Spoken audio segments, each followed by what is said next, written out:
Boa noite a todos e a todas, que a paz de Jesus esteja conosco nessa noite. Essa noite nós vamos conversar sobre homeopatia e espiritismo. Então, são duas questões que estão bem próximas, né? Essa ciência da homeopatia e o espiritismo também, lembrando o tríplice aspecto, né? Que traz a ciência, a filosofia e a religião. De início, nós vamos fazer uma pequena leitura, uma breve leitura do capítulo 9 do Evangelho segundo o Espiritismo, e fala sobre a cólera. E no item 10, nós vamos resgatar, pegar um fragmento, fazer uma leitura, porque pela metade da nossa conversa a gente vai falar sobre um personagem que está aqui, nesse item, né? Então, no Evangelho segundo o Espiritismo, nesse item cólera, no capítulo 9, fala o seguinte: o corpo não dá cólera àquele que não a tem, do mesmo modo que não dá os outros vícios. Todas as virtudes e todos os vícios são inerentes ao espírito. A não ser assim, onde estaria o mérito e a responsabilidade? O homem deformado não pode tornar-se direito, porque o espírito nisso não pode atuar, mas pode modificar o que é do espírito, quando o quer com vontade firme. Não vos mostra a experiência, a vós espíritas, até onde é capaz de ir o poder da vontade, pelas transformações verdadeiramente miraculosas que se operam sob as nossas vistas? Compenetrai-vos, pois, de que o homem não se conserva vicioso, senão porque quer permanecer vicioso, de que aquele que queira corrigir-se sempre o pode. De outro modo, não existiria para o homem a lei do progresso. Hahnemann, Paris, 1863. Então, isso está dentro do Evangelho, né? Na codificação de Allan Kardec. Então, vamos lá. Essa parte que traz um pouco da homeopatia e do espiritismo tem nesse livro Luz, de 1915, um capítulo explicando só sobre isso. É o capítulo 5, que fala como chegou ao mundo a homeopatia, como chegou no Brasil a homeopatia e como se desenvolveu também a homeopatia em algumas casas espíritas, né? Principalmente no início do século passado.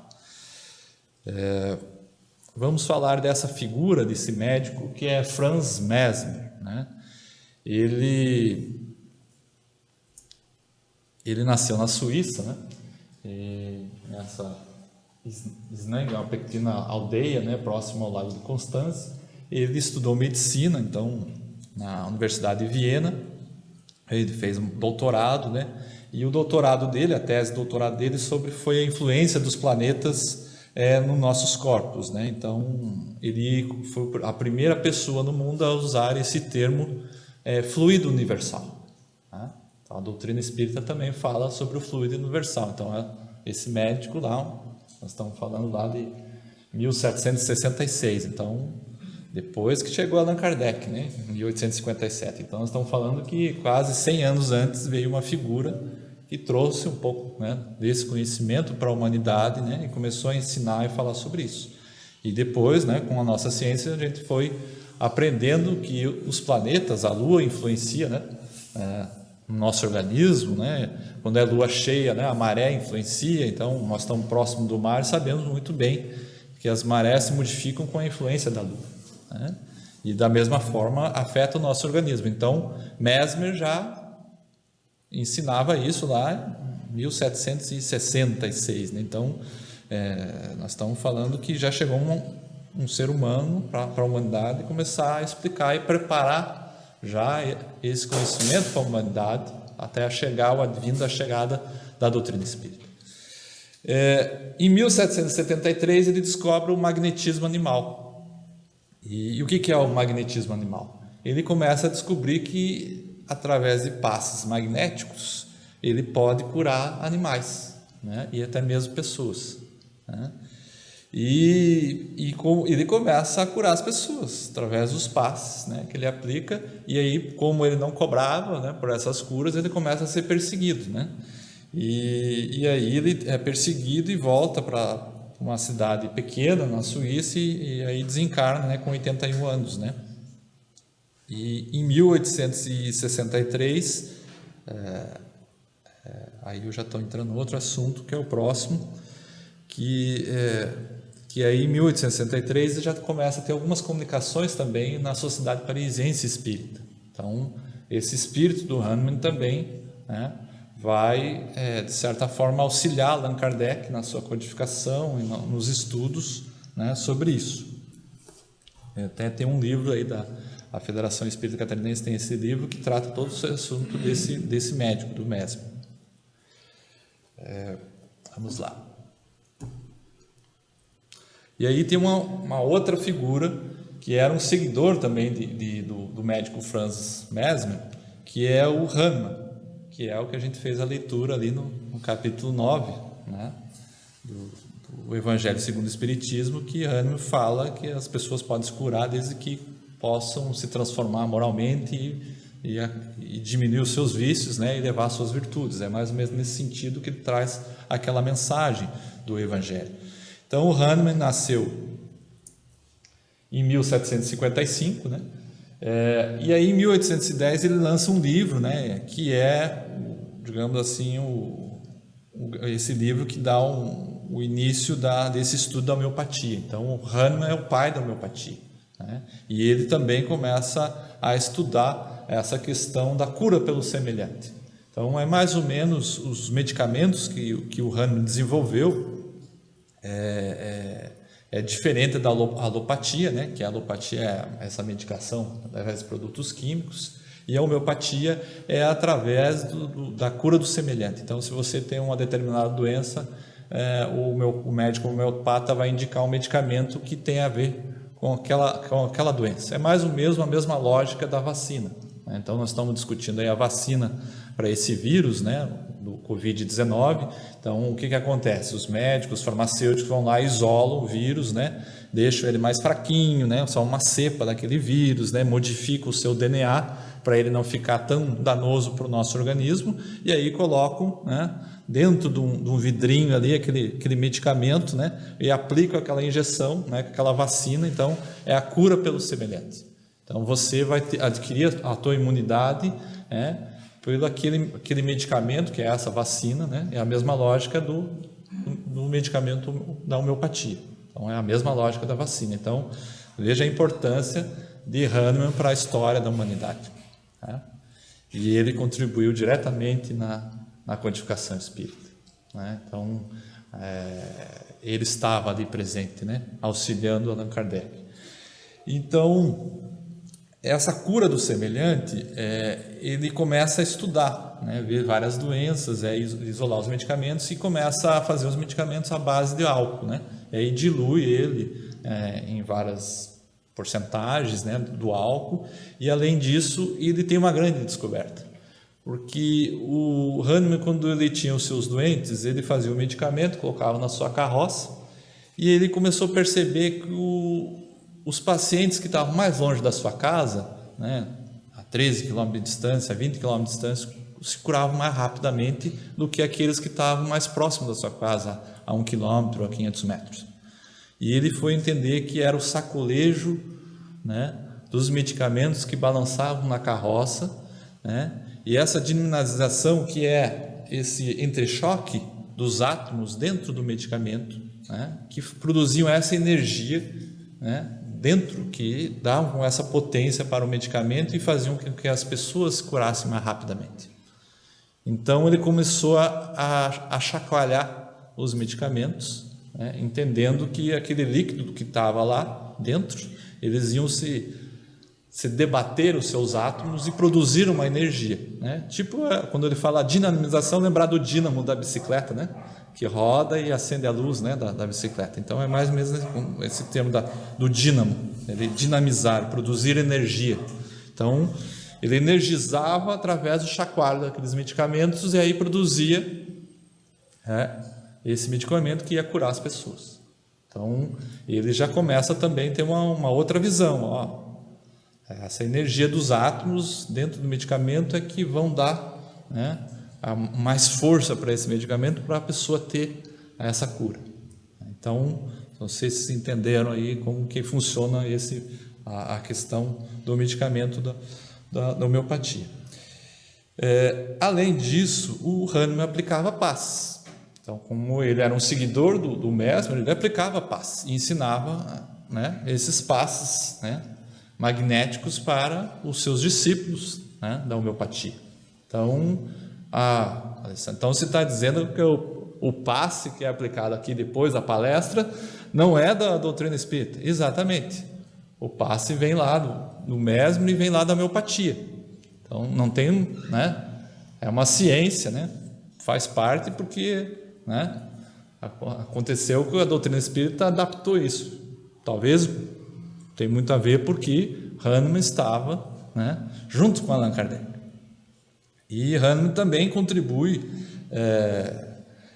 também com algumas mensagens, né, não só no Evangelho, mas obras póstumas, tem mensagem no Hahnemann, depois vocês podem procurar e conferir, né, e na Revista Espírita também, porque tem toda uma discussão que, além do passe, a prece tem um grande poder, né, curativo para as pessoas. Então, a gente teve uma conversa aqui, numa outra palestra, e a gente falou sobre a velocidade da luz, né? E a gente explicou que é 300 mil quilômetros por segundo, mas para a gente tentar pensar é quase 9 voltas na Terra em 1 segundo.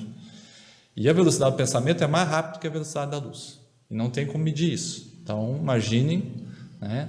Então, o poder do pensamento, né? Então, através da oração, da prece, você pedir uma pessoa, um ente querido melhore, que está lá, né, passando por alguma doença, e isso tem um grande poder. Então, Hahnemann já falava isso em algumas mensagens, inclusive para Allan Kardec, que tinha um grande poder através da prece. Então, essa conversa que nós estamos tendo aqui é até importante para a gente poder entender, né, o passe, né, como que surgiu isso, né? Então, não foi uma invenção aí da doutrina espírita. Então, já tem uma questão com a ciência.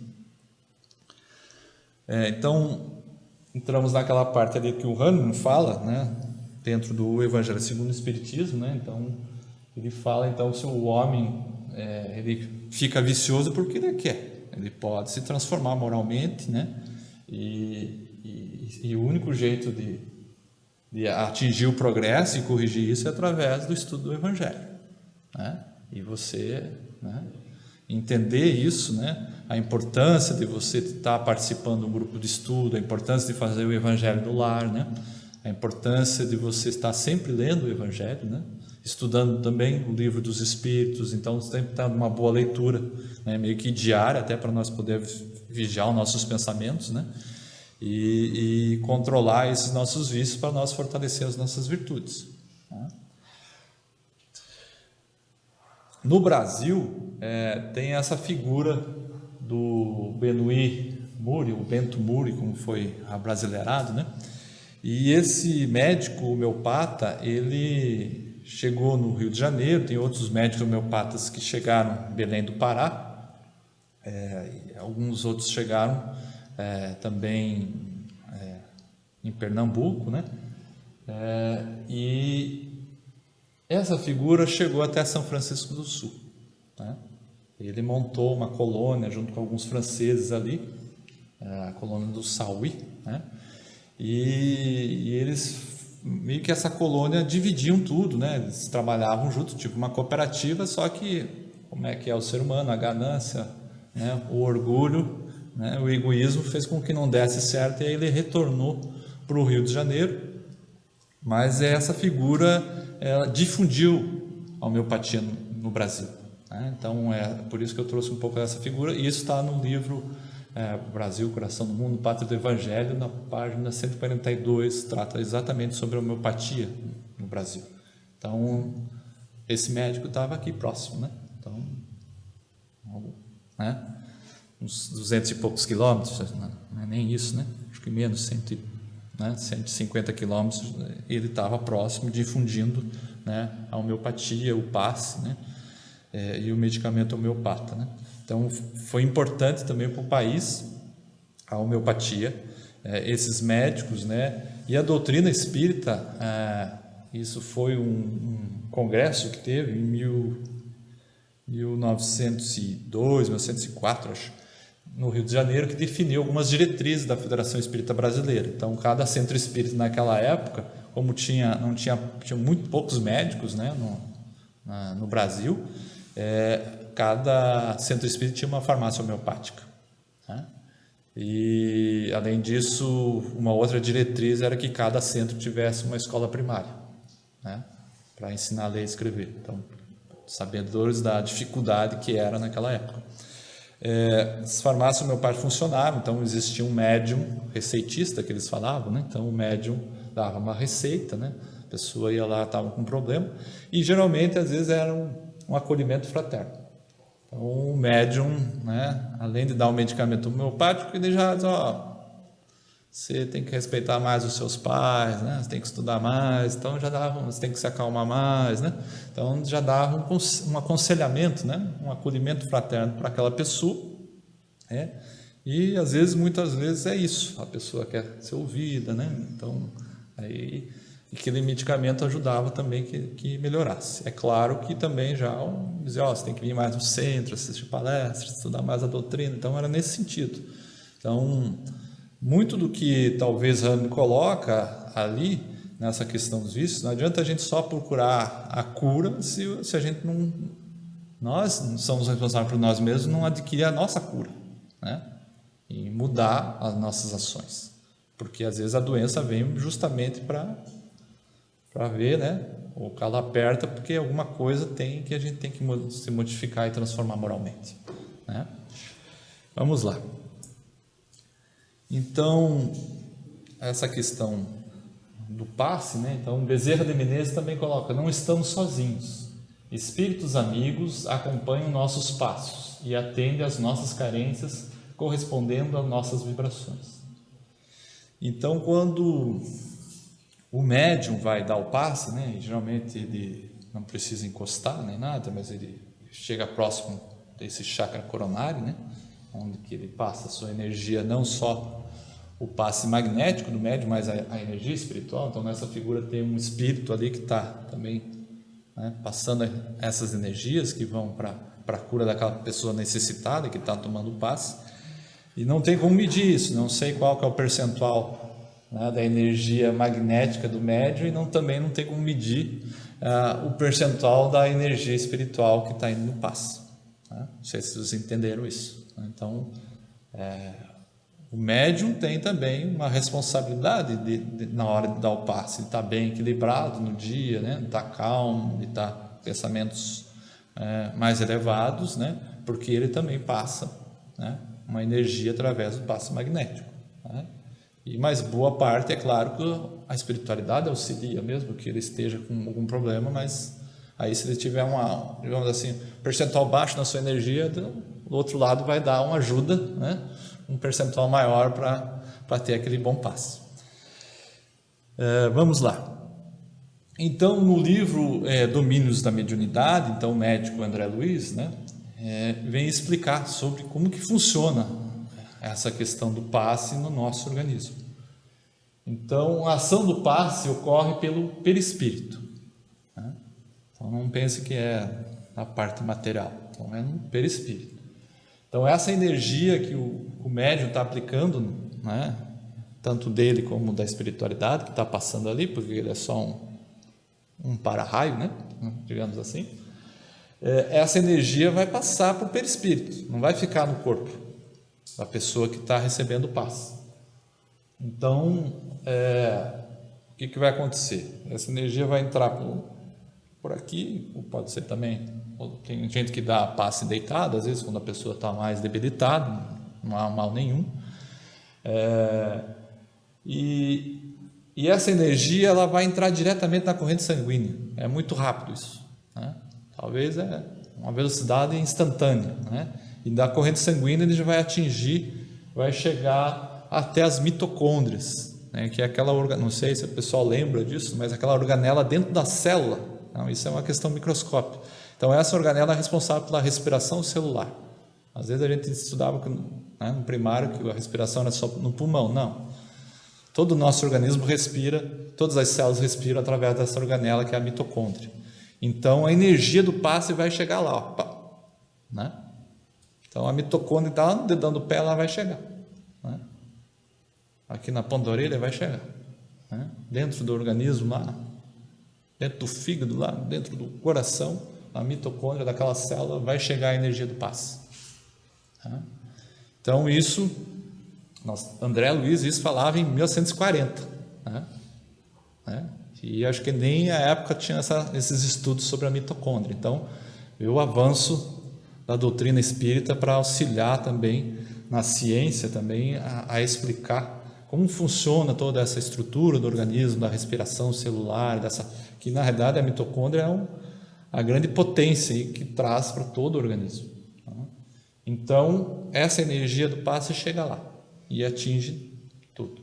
Mas é claro que você vai receber o passe, né? Mas isso também não quer dizer que você vai curar. Lembra que o Rano falou dos vícios lá, né? Que não adianta também você ter uma melhoradinha ali, mas daqui a pouco, né? Porque a doença funciona como um agulhão para chamar a gente para, né? É o que está acontecendo agora, né? Não é? Na pandemia, muita gente vai mudar, né? Tem outros que não acreditam, né? Mas a ciência está comprovando, né? Existe vírus, existe bactéria, existe microscópio, né? Para ver tudo isso.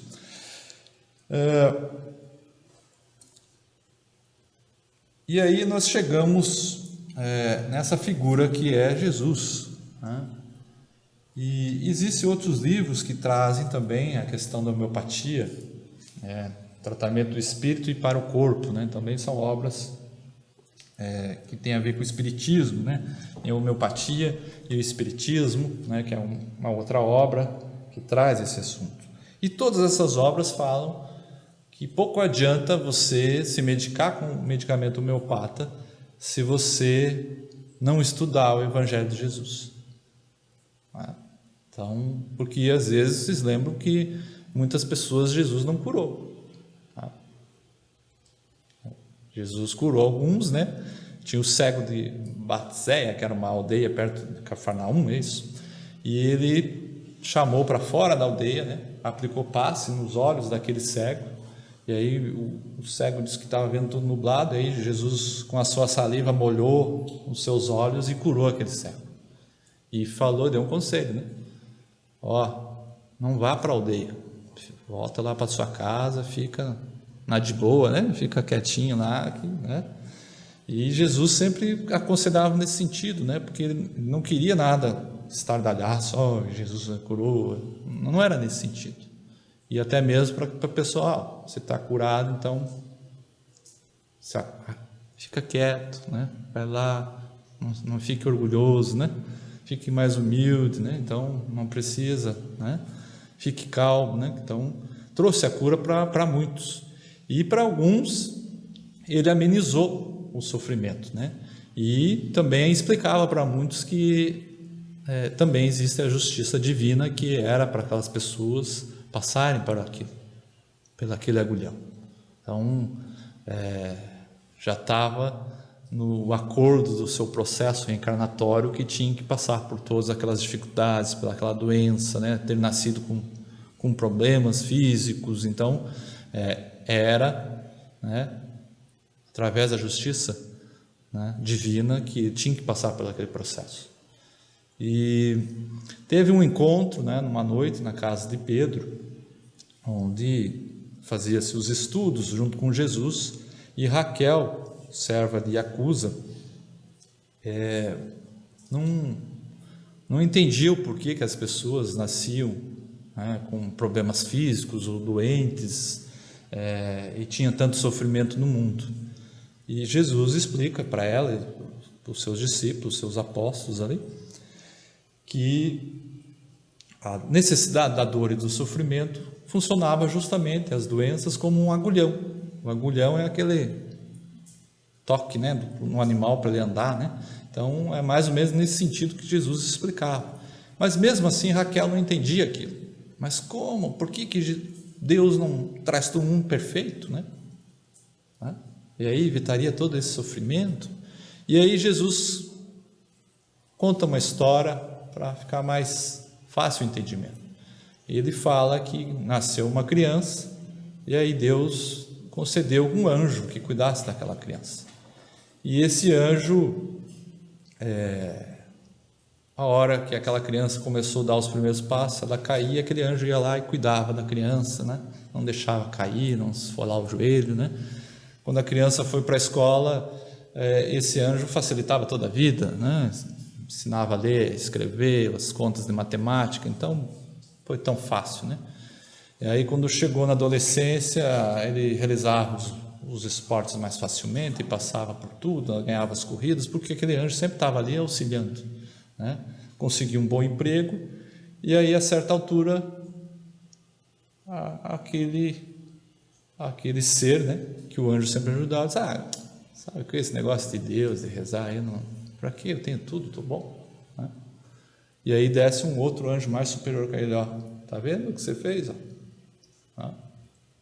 Deixou ele orgulhoso aí, né? Você não deixou ele passar por nenhuma dificuldade na vida, e aí aquele orgulho dominou totalmente. Então, nesse sentido, Jesus falou para Raquel, para os seus apóstolos, seus discípulos, que é essa a questão. Nós temos que passar pelo sofrimento, nós temos que passar pela doença, né? Nós temos que passar por essa pandemia, né? Até para a gente poder aprender a dominar o nosso orgulho, o nosso egoísmo, né? Então, quando a gente usa máscara, não é para preservar a minha saúde, eu estou pensando nos mais velhos, no meu vizinho, na minha família, né? Meus colegas no trabalho, as pessoas que eu vou contactar durante o dia, eu vou no mercado, né? Então eu estou preservando a saúde daquelas pessoas, né? Então por isso a necessidade de usar máscara, passar álcool gel. Então é mais para nós evoluirmos e diminuirmos nosso egoísmo, o nosso orgulho e pensarmos mais no próximo, né? Além disso, é claro que não estou falando só da doença, mas a crise econômica vai ser geral em todo o mundo, né?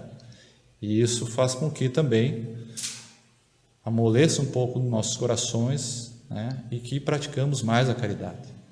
Lembra daquele ensinamento lá de Buda que falava que a lei do karma, o único jeito de amenizar é através da caridade, né? Então, a lei de causa e efeito. Então, se nós erramos muito em outras reencarnações, o único jeito a gente melhorar é fazendo a caridade, sem pensar, né, aqui. E não precisa ser só a caridade material, né? A prece, a oração, né? Uma conversa, né? Então, principalmente dentro da família. Então, nessa conversa, o primeiro ser que aplicava a passe, e a gente tem conhecimento, era Jesus, né? Então, ele já aplicava a passe, né, naquela época. Então, a conversa de hoje era nesse sentido, de entender que a homeopatia e o espiritismo, elas estão ligadas, né? É claro que funcionou as farmácias homeopáticas até a década de 90 do século passado, né? Porque já tinham médicos, já tinham mais postos de saúde, já tinham um sistema único de saúde, e aí também teve uma fiscalização em cima das casas, dos conselhos de medicina, conselho de farmácia, e fez com que esse trabalho se encerrasse. Mas é claro que o acolhimento fraterno continua, né? Então, tendo através dos médiuns, as conversas, o passe, que é da homeopatia, nas casas espíritas. Então, a homeopatia continua nas casas espíritas em todo o Brasil, né? Então, esse conhecimento através da ciência teve início justamente por causa disso. Não tinha médicos, né? Então, tinha cidades que não tinha, o médico mais próximo era 70 quilômetros, né? Então, as farmácias homeopáticas no centro espírita salvaram muitas vidas, né? Isso é importante a gente lembrar.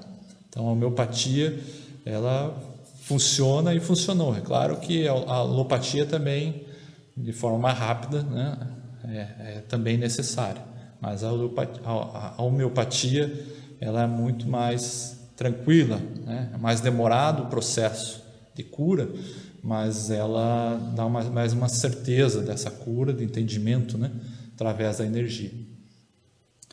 Então, eu agradeço, né, o convite da casa, né? Então, foi uma conversa nesse sentido, desse estudo, né, da homeopatia, principalmente do passe, e entender a importância da gente sempre estar estudando o Evangelho de Jesus, né, o Evangelho segundo o Espiritismo, a doutrina espírita, para a gente estar bem, né, dentro de nós mesmos, dentro do nosso perispírito, para poder ter a cura. Claro que vamos passar por muitas doenças, mas aí tem a ver mais com o nosso processo reencarnatório, tudo, nada é obra do acaso, né? Agradeço e que todos fiquem com a paz de Jesus. Muito obrigado.